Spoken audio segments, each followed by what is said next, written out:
Hello again from Choctaw Church of Christ here in Choctaw, Oklahoma, USA. We hope you're having a good day and you're still healthy. We are in our Tabernacle Biography class, and this is lesson number 12. It's gone by very quickly, or lesson number 11, excuse me. We got 12 and 13 to go yet. I'm getting ahead of myself already, and I've just started. But we'll go ahead and take off with it today. Today's title of our lesson is After Jordan. We want to do a quick review, if we could, to go back through a little bit and remember these books. Genesis is where some of this begins. As we were talking about the tabernacle, we saw some of the things mentioned there toward the latter part of it, before they went into Exodus, of course. Genesis focused on the beginning and the spread of sin throughout the world. And it ends with the devastating flood of Noah in his day. And we see that already in Genesis we've established the sin problem right off the bat. And now we'll begin to, from this point on, see God's plan to reconcile us for the sins that we commit. Exodus records Israel's birth and the nation of Israel and the revelation of the covenant and the tabernacle of the ark. All those things are going to be in Exodus, or if you read through, it's kind of just a broad paintbrush picture here. It's full of typology, of types, antitypes, symbols. We'll look at that next week, in fact, in depth. Messiah talks about the coming of Messiah in the form of Jesus the Christ, of course. Leviticus, this is always a book that everyone hates to read because it just seems to be so, I want to say problematic. It's not really problematic, but it's confusing because they go over and over things and it drags out for seems like so long. But it was God's instruction manual for his newly chosen people. It showed them how to worship, how to be of service to God, and how to obey a holy God, setting the floor plan, if you would, for the church which would follow after the Lord. The book of Numbers, it's also been called the book of journeyings, because this describes where they're going through. The book of murmurings as well, because they just griped and grumbled as they went through the wilderness. And it's also entitled the fourth book of Moses, which it was. You had Genesis, Exodus, Leviticus, and Numbers, the four. The fifth book, of course, was Deuteronomy. And Deuteronomy was a kind of a summary of what God has done, what he expects of Israel to do, and what God will do in the process. Excuse me. Then we have the book of Joshua. It's a good thing that we didn't stop with Deuteronomy, because it was a farewell to Moses, and it would have been a very sad note to end upon. But because of Joshua, we see the actual conquest of the Promised Land, and we see the next 12 books, in fact, after starting with Joshua, are books of history of what's going on from Joshua all the way through Esther. It takes the new Hebrew generation, the one that grew up in the wilderness, takes them into the Promised Land. Israel is to learn that under Joshua's leadership, that victories would come not through faith, or would come through faith rather in God, and not in the strength or size of the military or having who has the largest army. Instead, it would become a dependence on God, and God would be the one to deliver, not the super armies that we saw at that time. So victory came through faith and obedience. He actually has 30 major campaigns, over 30 enemies, all covered in the book of Joshua. So the question comes up, what happened to the tabernacle? You know, what we knew about it in the ark in the wilderness wanderings. That's pretty well documented. It's the leading vessel through the wilderness for 40 years. We see that, and it's kind of the forefront. The tabernacle and the ark is the forefront of that. But maybe it's because it was simpler before the Jordan's crossing, that we know so much about it and so little about it afterwards. Maybe it's because of Hollywood, because they make their movies about before they cross the Jordan. The Ten Commandments, the Raiders of the Lost Ark, and many others are usually biblically from the crossing of the Red Sea till Moses' death. So we kind of lose track then after that of what happened to the ark. It's actually, we see the stories of survival. Moses was 120 years old, and he turns over the reins to Joshua. And God, that's in Deuteronomy, by the way, 31, if you want to look at that, 7 and 8.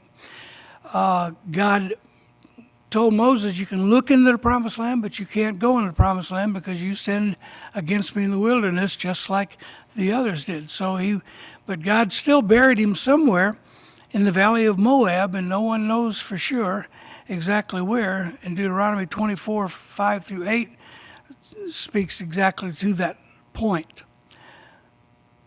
We have great mysteries going on in the history of the ark and the tabernacle. As much seemed like attention that was placed on it while it was in the wilderness, and you would think, not to mention the priesthood and the ceremonies and the cleansings and the Day of Atonement, you would think there would be more detail. Well, wrong. It's not. It's less detail, really, about those two things. It becomes more about the history of the battles and the conquest and the dividing of the promised land. They seem to take the ark and the tabernacle seem to, after they cross the Jordan, kind of take different paths, one going one direction, one going in the other. When they begin to remove the ark from the tabernacle, things got crazy in their history. No one knows what happens to the ark, of course, after the first temple was destroyed by the Babylonians.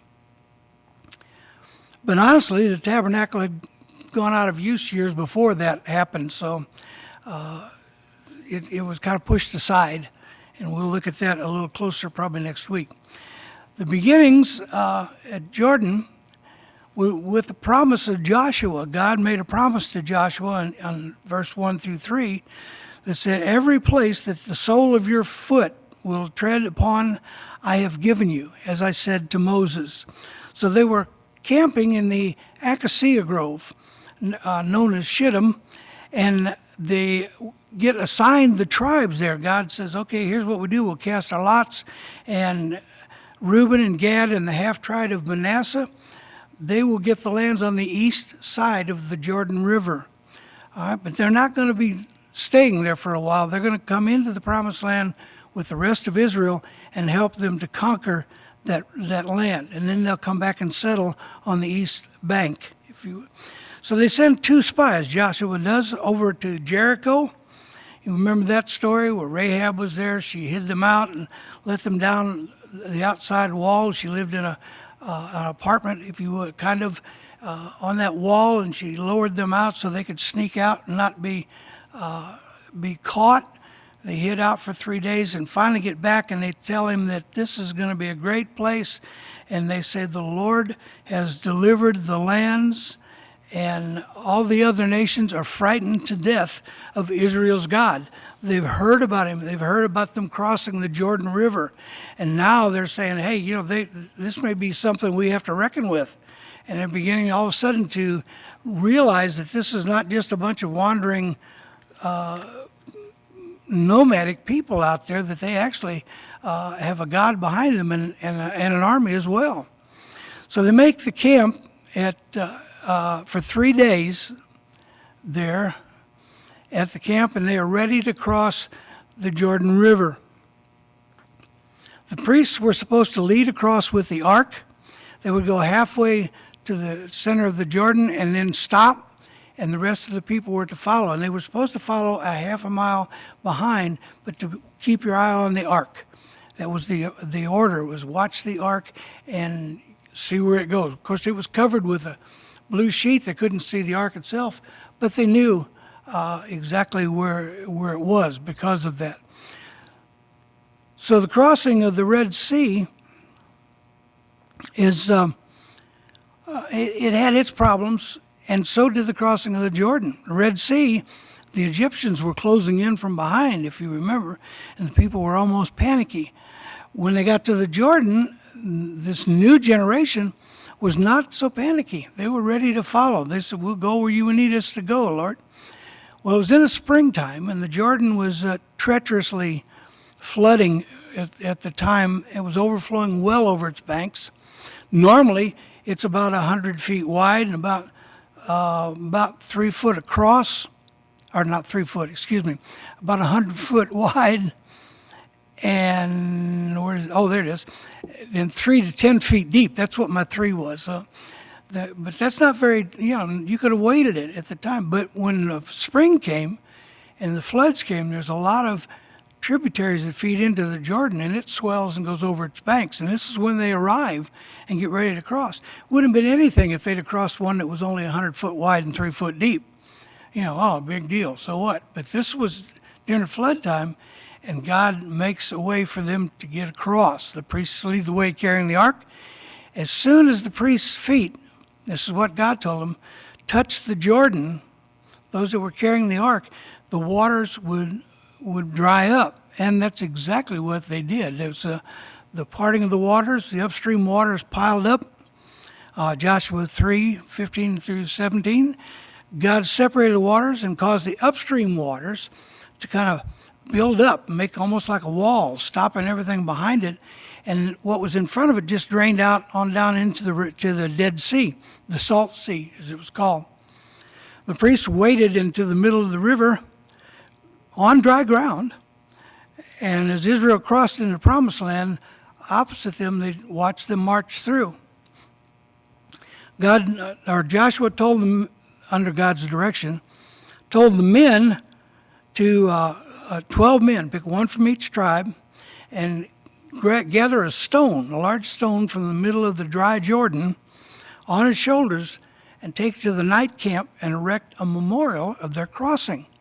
This was so that when children would ask later, what's this pile of rocks for? And they would tell them, this is where God parted the waters so that the children of Israel could walk across on dry land into the new promised land that God had promised them. So the river, as soon as they got back, as soon as the priests touched the west bank, and again, remember the west, when we talked about, I think last week, or last lesson, the west was always going toward God. Pictures it as going toward God. Well, here they are going into the promised land from the east to the west, toward God. And the river returned to its flood stage as soon as the priests touched the west bank. As soon as they got to the west bank, everything went back to normal. The waters were flowing as they were just before God parted them. So they renamed the wandering place,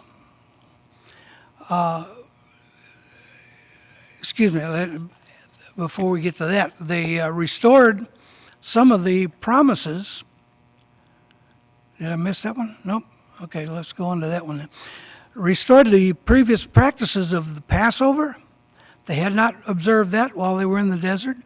Circumcision, they had not also observed that, so they began to do that again. All the men were circumcised before they went into battle, so that it would be a true new Israel generation. Neither practice had been done in the wilderness. They just stopped doing it.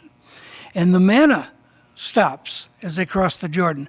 From now on, the new land is going to provide their food source. And not, it wasn't going to be sitting on the doorstep. They were going to begin to earn it at this point. And we're looking at Jericho.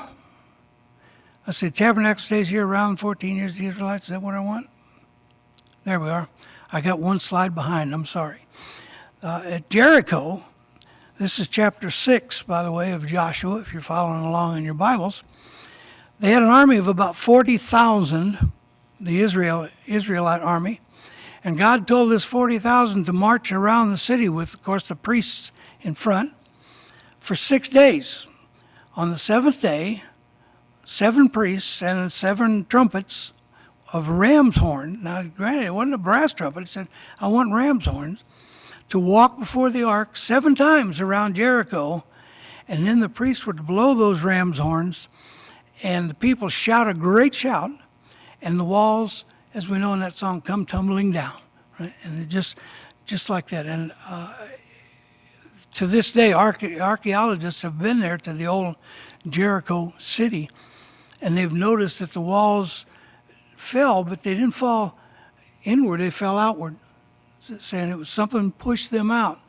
And that had to be, of course, the providence and power of the Lord. The first place after Jericho that they went to in chapter 7 was the city of Ai.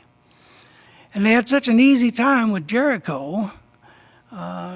Joshua and the Israelites thought, well, this is going to be a piece of cake. God's on our side. We can just roll right on in and don't even worry about it. We'll just take 3,000. They had 40,000 to surround Jericho. They're just going to take 3,000 and take them into Ai. And they thought it would be a cakewalk, to be real honest about it.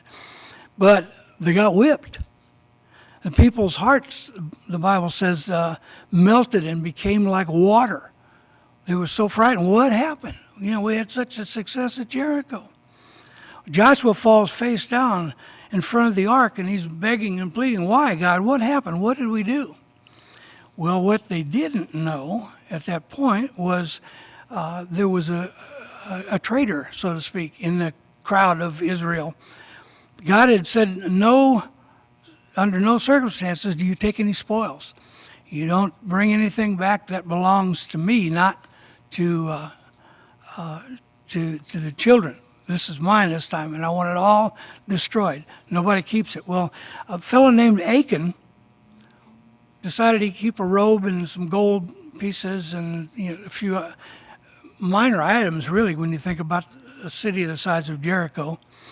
But he took them and buried them in his tent underneath the flooring, whatever that might have been, carpet or whatever, of his tent, and he hid it out there. Well, God tells Joshua there's a burr under your saddle that you don't know about. You need to get out there and find it. And so they start questioning and find out Achan, and he confesses when he's finally put on the spot. You got to give him credit for that. He confesses, but in his confession then, again, for sin, God, demands what? Punishment, right? So Achan confessed, but because of his great sin and because it would cost them already at least 3,000 men, soldiers, he confessed, but he's stoned, and his family is stoned, and all his possessions, and all of them are burned up, just as a reminder to Israel that God is not fooling around. He relents then after that, and Ai is captured and destroyed with pretty much no problems after that.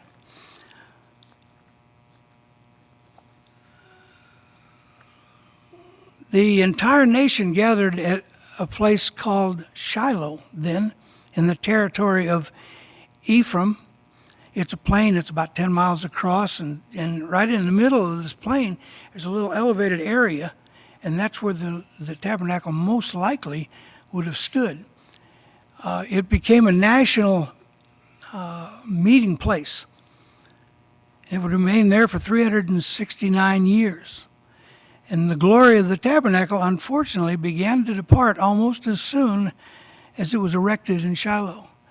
The people were already beginning, after just a very short time, beginning to kind of fall away in a gradual way. It's kind of like boiling the frog. You've heard that terminology where you keep it in the water and bring the temperature up slow, and it'll lay there till it croaks. If you throw it in boiling water, it'll hop out. But this was a gradual thing, kind of what we do in our lives as far as sin. We don't start with usually a great big sin. It's usually little ones.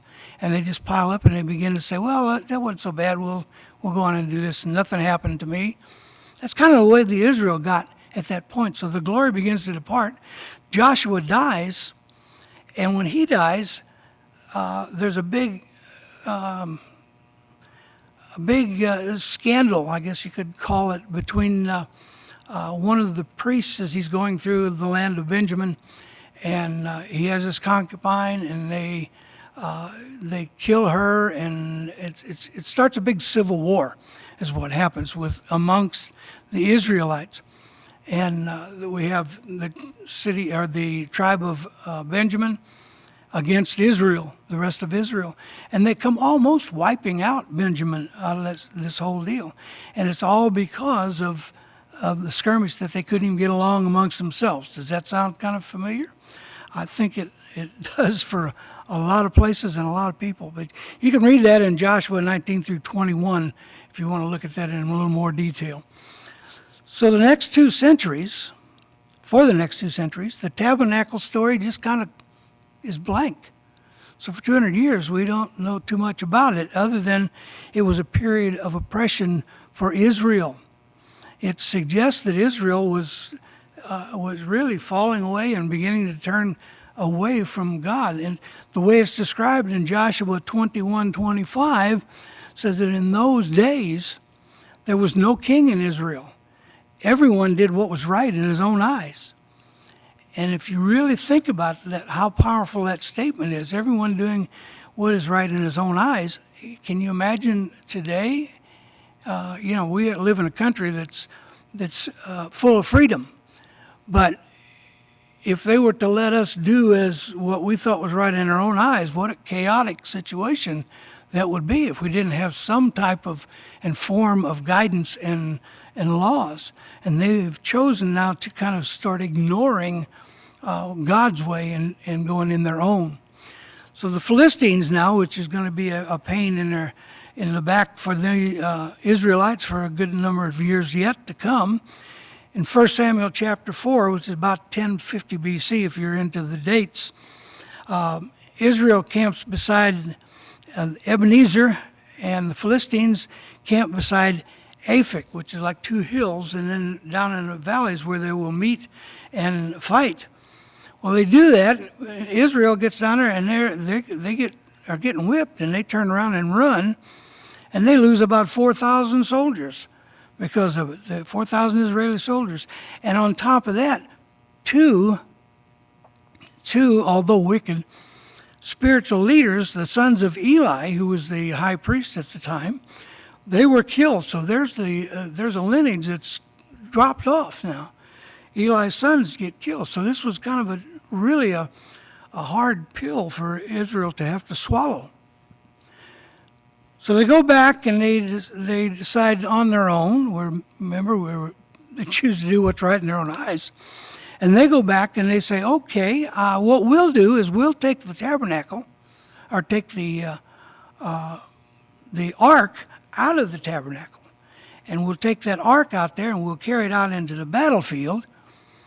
And so even though we're not supposed to be in the most holy, they went in there and took it anyway and took it out to Shiloh to the battlefield. They believed that God would never let it fall into the hands of these uncircumcised, idolatrous Philistines.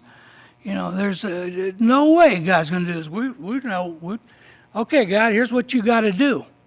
That's basically what they're saying. They're not asking God, they're telling God, in a sense, we're bringing the ark out here, so you have to give us victory.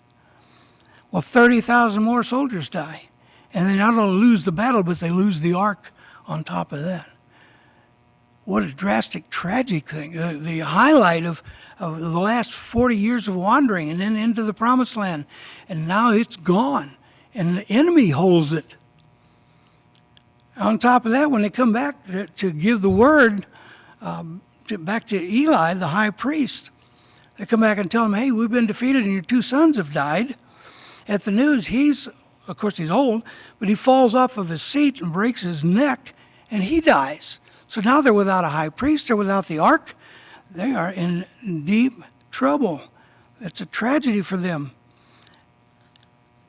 Sometime after the battle that we mentioned, they also moved to take Shiloh, and Shiloh is razed to the ground. It's burned up and destroyed, and really the original Shiloh never comes back. The Philistines, on the other hand, they're just having a big time. Hey, look what we got. We've got the ark here. 1 Samuel chapter 5. They take the ark into their capital city. They're so proud. They're going to Ashdod, and they get in there and say, look what we've got. We're going to put this in a temple right across from Dagon, their god. Okay, they got a big statue of Dagon, so they're going to put the ark in front of it and say, look here, Dagon, look what we brought you as a prize, as a present.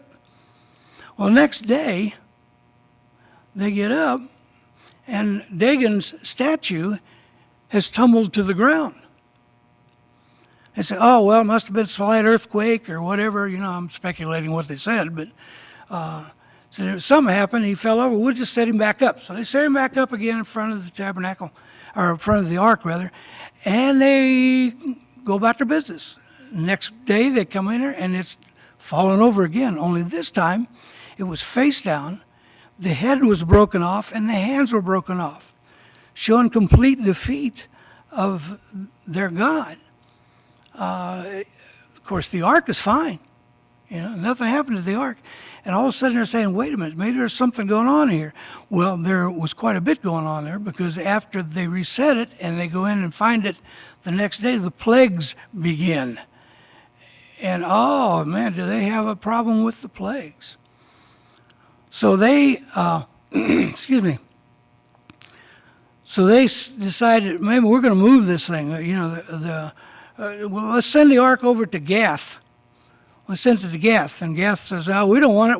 It's giving us a problem. We're going to send it to Ekron. The same results wherever they sent it was actually more plagues. And the Bible says it's in their secret places. Well, a lot of the scholars, have had a lot of fun trying to decide what that was. But many of them believe that it was severe hemorrhoids and diarrhea. I don't know if you've ever had any of those problems, but if you have, you understand if that was a plague of it, how horrible and nasty that would have been. And they couldn't wait to get rid of the ark, even though they keep it for 7 months, but they're moving it around, trying to find some place where it would be happy, if you would. Let's make this ark happy. And finally their own priest says, we're not very successful at this, so we need to send it home. And so they're saying, be gone, ark, we don't want you anymore. And they also tell the priests and the diviners, they also tell the Philistines that we need to send it home, not just the ark, but we need to send gifts to the ark upon the advice of these guys. And so they took some gold and they formed it into rats, and the shape of a rat, and in honor of the plague, if you would. And so they send this all out on a cart. And the cart has the ark on it, and it's hooked up to 2 newly yoked milk cows, cows that had never had to pull a wagon.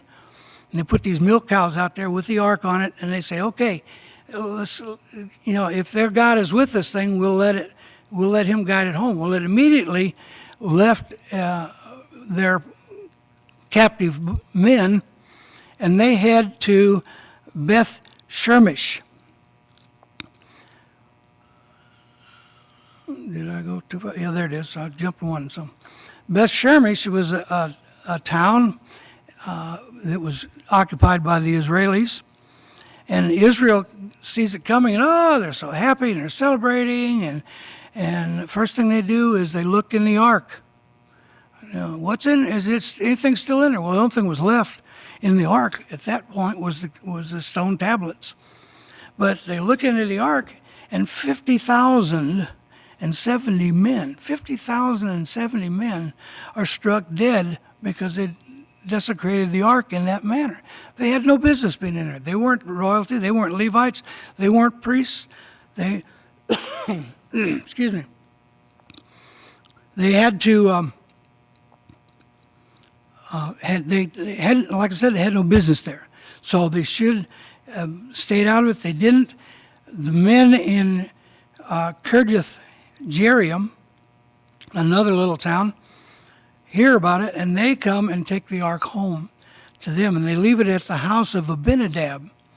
And the house of Abinadab, it stays there for the next 20 years. Israel, of course, repents, and they're restored from from the sin that they've had there. Samuel 7, 3 and 6. God delivers the Philistines to them and subdues them, and they're still going to be a problem for quite a ways in the future, but not what they have been. At this point, the hand of the Lord was against the Philistines all the days of Samuel. Verse 13. So Saul now becomes the king.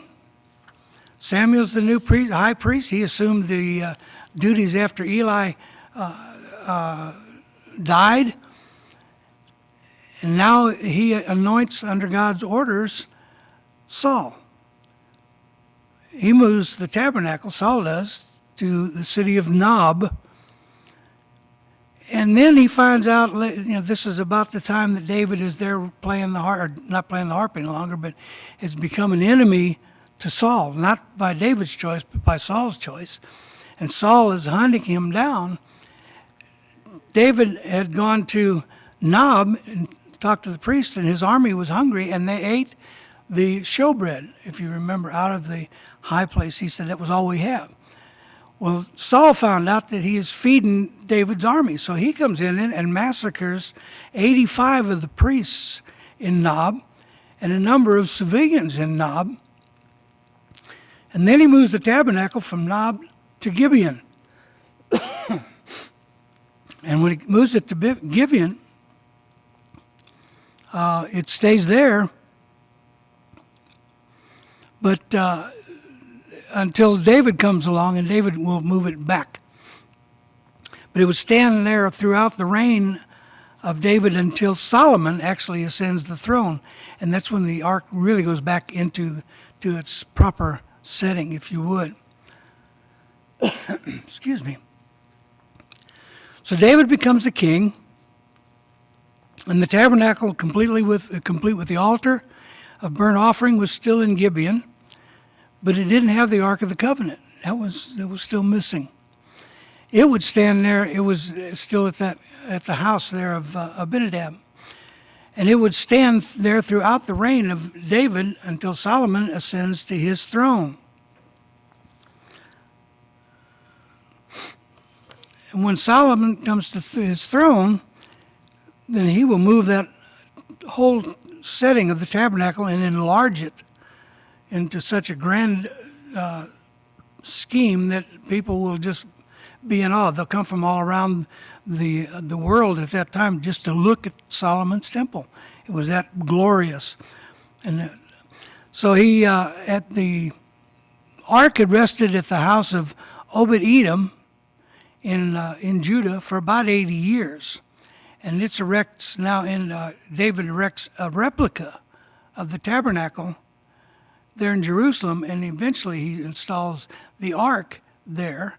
But it was really the tabernacle, remember, was a tent.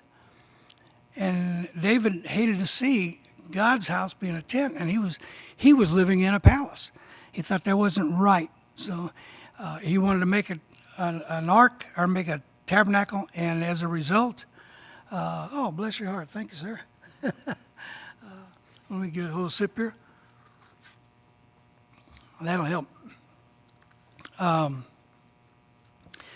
So anyway, he puts up a tabernacle there, and he looks at it, and he says, I need to do something. Well, God says, you got too much blood on your hands, but your son can build the temple. So they had two tabernacles and two high priests now. One at Gibeon. Well, he was there. He was properly the one in line for the priesthood, genetically. He came out of the right forefathers, but he couldn't perform any of the Levitical sacrifices because there wasn't any ark there. So he had the tabernacle, but he didn't have the ark. And the priest in Jerusalem couldn't do his job either, because he was, number one, from the wrong side, from a condemned priestly line, and he couldn't do anything either because of that. He wasn't technically allowed to serve. So the Day of Atonement, which had probably already been obsolete for a long time, couldn't be held at either place. So that was the big, remember the big day for Israel was in that time. So after that 80 years and erecting of the tabernacle, it would stay there until Solomon comes along, because it's Solomon's job now to fix it. And in the 4th year of his reign, the temple was completed, and it was dedicated, and it was huge. The bronze laver, if you remember, it stood out in the courtyard of the tabernacle, now was called the Great Sea, and it was huge. It was on, you can see a little picture of it down there in that corner, where it was on the backs of all these bulls. There was like 12 bulls holding this thing up, and this was all, just glorious. It was just swelled up. Everything was big. Everything had to be just gigantic compared to what it was. And it was Solomon's way of honoring God. And he brings the ark finally to the Holy of Holies, and he finally installs the correct priest, which was Zadok, and he was the one that was in Gideon. And he said, but it says nothing about what happened to the tabernacle there that was in Gibeon. What, they tore it down, it blew down, storm got it, it still stood there till it just finally fell apart? We don't know. The information is not there. But what is there, when it says in 1 Kings 8 and 10, was the Shekinah, remember, the Spirit of God returned to the mercy seat. So it had been deserted for a long time. The Philistines had it. God wasn't there. He didn't communicate from that seat any longer. But now he shows back at the temple. And they had Israel's rejoicing, and they had a celebration probably like none we've seen since. They sacrificed a peace offering of 22,000 bulls. I cannot even imagine the number of bulls. 22,000 bulls, 120,000 sheep. And that's not including the huge number of burnt and grain and peace offerings that were offered on top of that. It was a monster of a ceremony that was going on. And the feast lasted for 14 days. So you got to give them credit. They knew how to party. So, if you take 14 days and you have all this going on. But the ark finally finds a permanent home in the tabernacle, and will stay there, as mentioned earlier, until the Babylonian captivity in 589 BC. And then it would disappear into history and never to be seen again. And of course, unless you watch Raiders of the Lost Ark, and but that's not true. We know that's Hollywood. So hopefully you've gotten something out of this morning. I apologize for my coughing. I guess it's allergy season again. And I appreciate your attention and your kindness, and I hope that you all remain well. We'll be back with our next lesson, and it'll be on types and shadows and symbols. God bless you, and have a great, great week.